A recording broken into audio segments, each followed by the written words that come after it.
Guys, welcome back to my channel. So for today's video guys, ang lulutuin natin is Pechay Baguio recipe. So meron ba kayo dyang pechay? So pwede natin siyang pasarapin.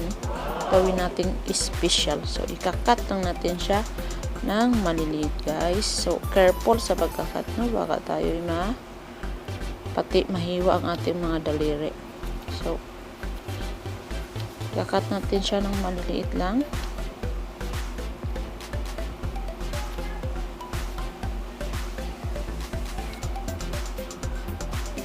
Then, ilalagay natin siya sa bowl.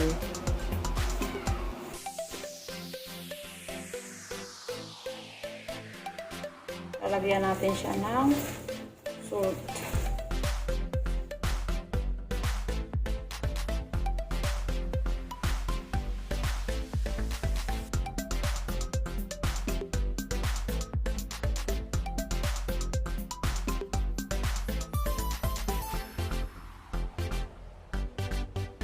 So, ayan na siya guys, no? Isisit aside lang natin siya. Hihiwa tayo ng sibuyas at bawang.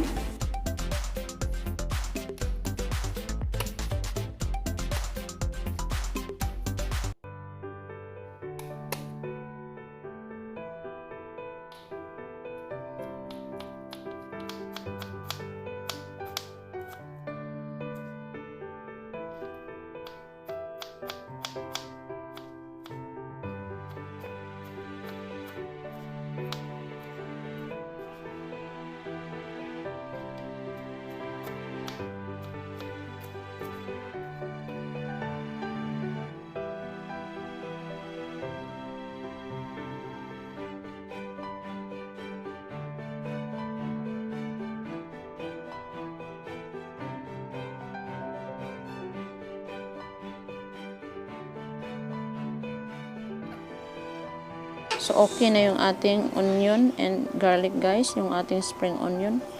Ready na siya. So, okay na din yung ating Pechay Baguio. So, umunti na siya guys. Uhugasan natin siya guys para maalis natin yung salt na nilagay natin guys.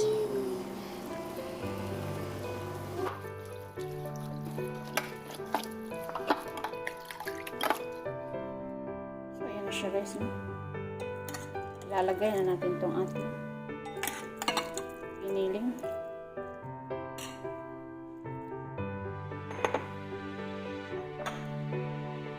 Garlic. Onion.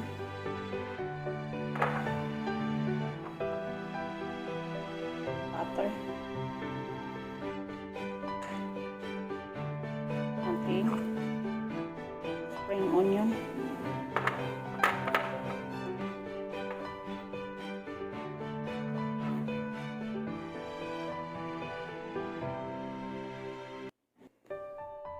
Paminta.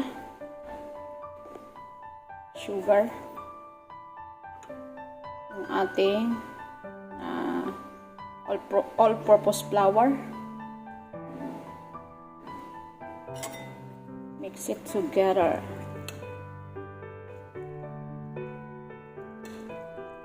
Mix lang natin ito guys.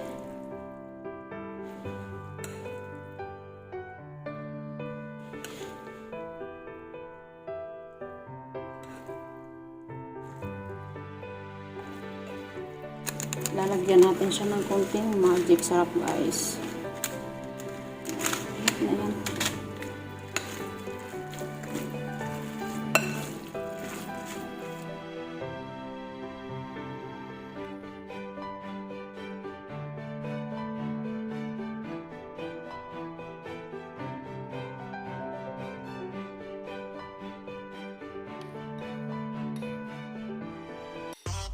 So, okay na siya guys. Ibo-balls naman natin siya. Ayan. Ayan, okay na siya guys. No?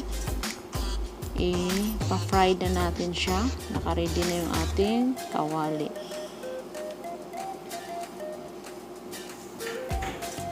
Lalagay lang natin siya dyan.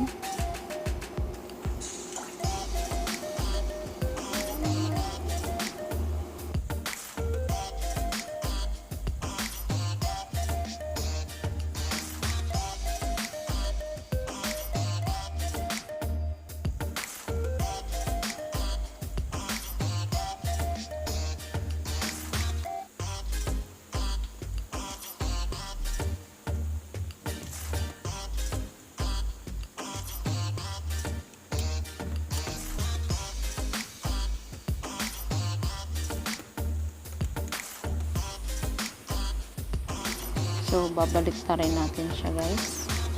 Sure, guys, na magugustuhan to ng mga kids niyo. Kasi gustong gusto to ng anak ko, guys. Hindi talaga mahilig sa gulay yung anak ko, guys. Pero, nagustuhan niya to.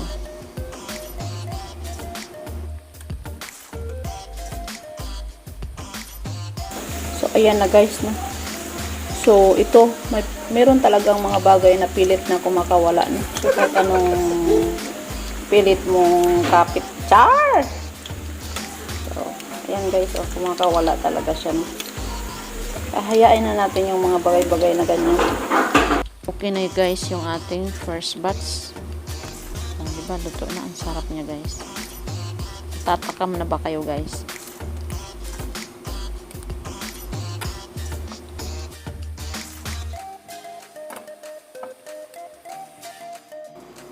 Ito yung ating second batch, guys. So, lulutuin lang natin siya.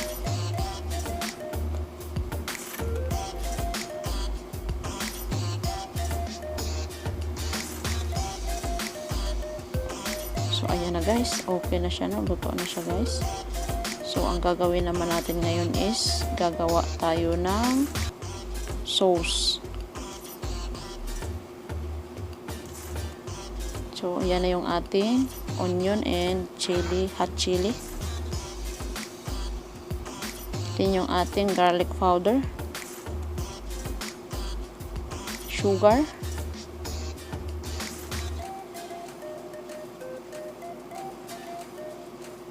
Tapos yung ating Knorr liquid seasoning.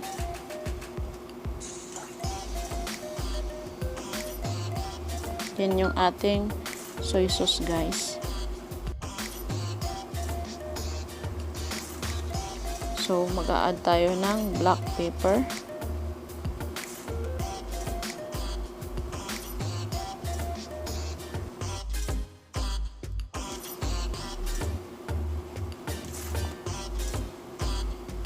Tapos, i-mix natin siya. Mix it well.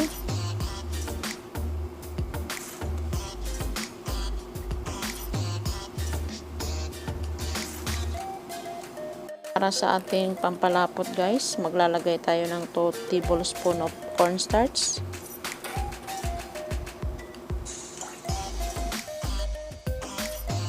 Then, 1 cup water.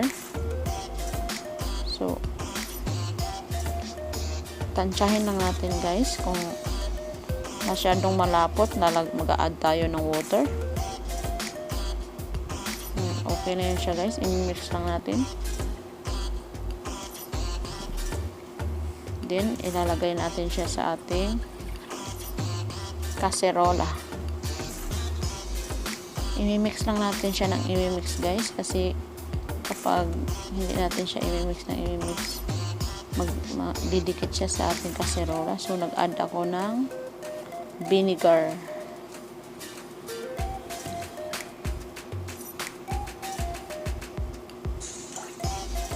So, hahaluin lang natin siya ng hahaluin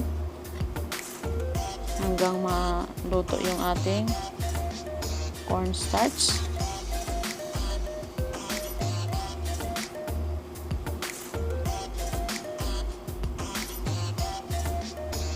So, napakasimple lang niya, guys.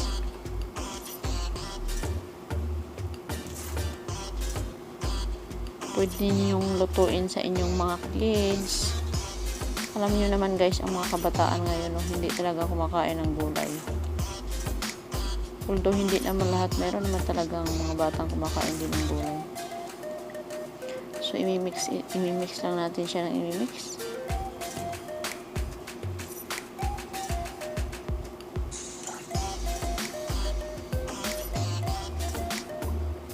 So, lumalapot na siya, guys.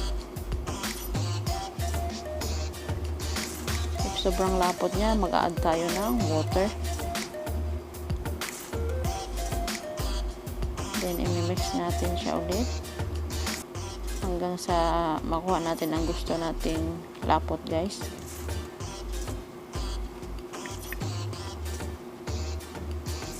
Saka yung paglalagay kasi ng chili guys is optional lang yun guys. Pwede nyo lagyan at pwede ding walang chili.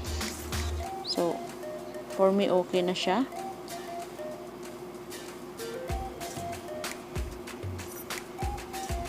Lalagay na natin siya sa lalagyan guys. So, ready na yung ating sauce. So, ayan na siya guys. Yun na yung ating Pechay Baguio balls.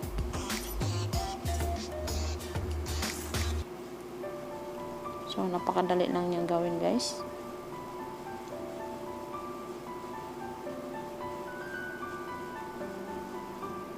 So, lalagyan natin ng sauce at titikman natin guys. So, kung nakita nyo ang loob niya guys, napakasarap niya guys. Hindi mo akalaing Pechay Baguio siya. Ang sarap niya guys. So, that's it for today guys. Sana may natutunan kayo sa aking vlog. Sa mga hindi pa nakasubscribe dyan, please subscribe my channel. And don't forget to hit the notification bell para lagi kayong updated sa aking mga video. So, thank you for watching guys. See you on my next video.